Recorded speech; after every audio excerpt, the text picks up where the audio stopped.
This explores in some depth how in the Old Testament priests and Levites functioned, their origins, how corruption entered the high priesthood over time, and a few other topics that might be helpful in acquiring a better understanding of these people at the very heart of the Old Testament religious complex. Jewish religion revolved around sacrifices, which were made by priests within a tabernacle that was at first a mobile center of sacrifice and worship, but later found its permanent home in the temple built by Solomon and later rebuilt in Persian times and then expanded in the 1st century BC by King Herod the Great.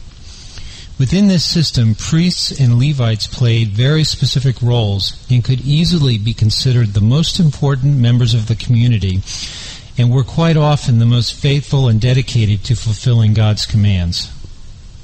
So what did they do? First of all, priests administered the sacrificial system, and the rest of the Levites helped them in many ways.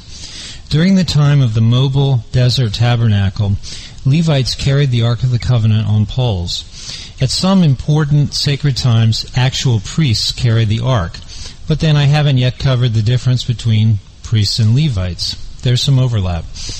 When encamped, the tribe of Levi surrounded the tabernacle, and their duties included guarding access to it, just as they later took charge of gates to the physical temple in Jerusalem.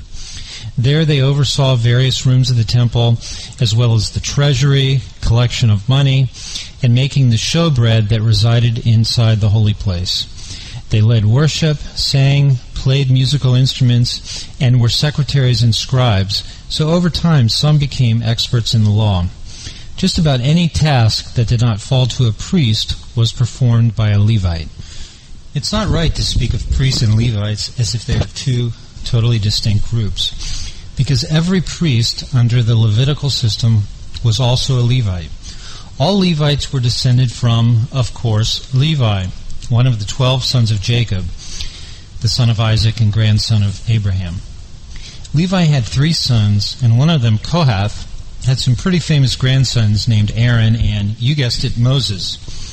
We don't know much about Moses' family after he died, but for the next 1,500 years, everyone who might be called a priest among the Jews had to be directly descended from Aaron. I say might be because there were things that could disqualify someone from being a priest, like physical defects. So the priests were a subset of all of the Levites. The Levites were everyone who descended from Levi, and the priests could be anyone who descended from Aaron, a great-grandson of Levi. Imagine placing a shot glass into a regular drinking glass and filling it all with water. The water inside the overall glass represents all of the Levites, but the water inside the shot glass represents the sons of Aaron, that is, the priests. I hope that illustration helps a little. So the bottom line is that Levites and priests are not the same thing, any more than parrots and birds are the same thing. One group is a subset of the other.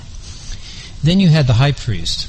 There was always just one high priest of the Jews, the leader of the priests and the one who entered the most holy place on the annual Day of Atonement.